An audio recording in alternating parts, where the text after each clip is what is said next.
Hi there, I'm Kylie, and I play Shionibus, and this is what you missed in episode 31 of Edge of Legend.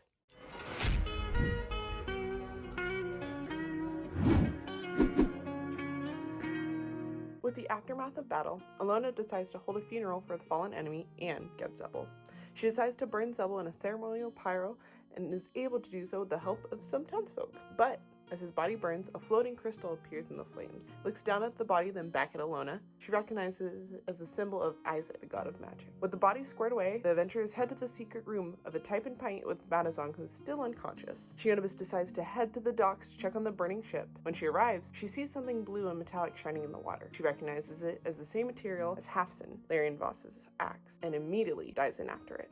As she touches it, everything goes black, and standing before her is Haf, god of the sea, who's royally pissed off.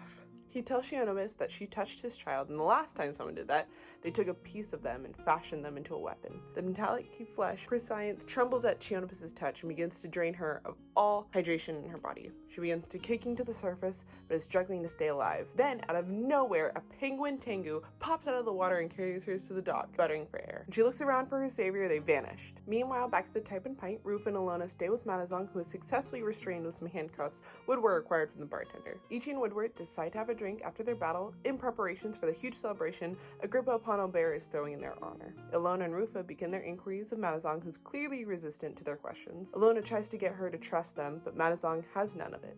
Amidst the questions, Alona begins sorting through some of the papers she took from Geb Zebul's body before it was burned. She comes across his diary, which explains his complicated relationship with his fellow orcs and illustrates his desire to aid the orcs in their leveling of the world without shedding a single drop of blood by manipulating their minds. With this, she asks Madazong why she joined the Green Army, if it was for the chaos Zebul describes in his letter. Madazong relays that she wants the chaos, the lack of rules, the freedom to do what she wants without repercussions, and the right to live in chaos itself. Rufa then comes over to Alona and encourages her to let him take over. She looks at him and asks if she will be okay when Alona returns, but Rufa merely states he will get the truth they so desperately need to move forward. With trepidation, Alona leaves to join Ichi and Woodward in the main bar, and we fade to black.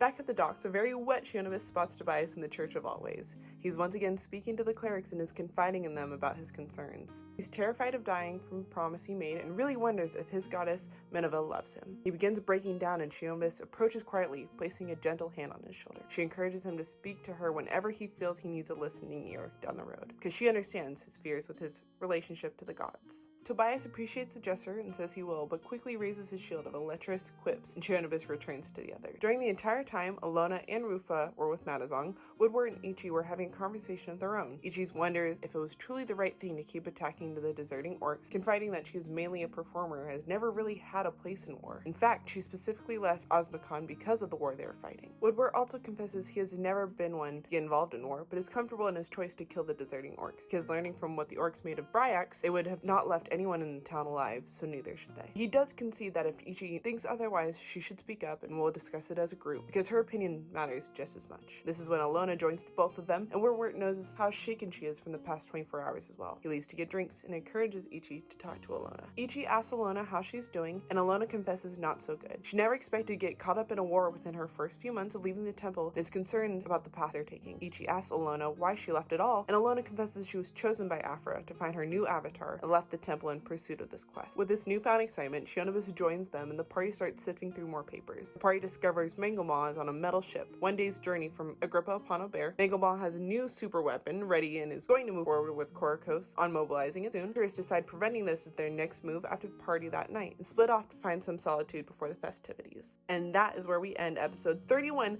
of Edge of Legend. Make sure you tune in 8 p.m. Pacific Standard Time to Nat20 Productions Official on Twitch to make sure you catch all the new adventures of Edge of Legend as they happen. We hope to see you in chat when you become legends right alongside with us. Bye guys!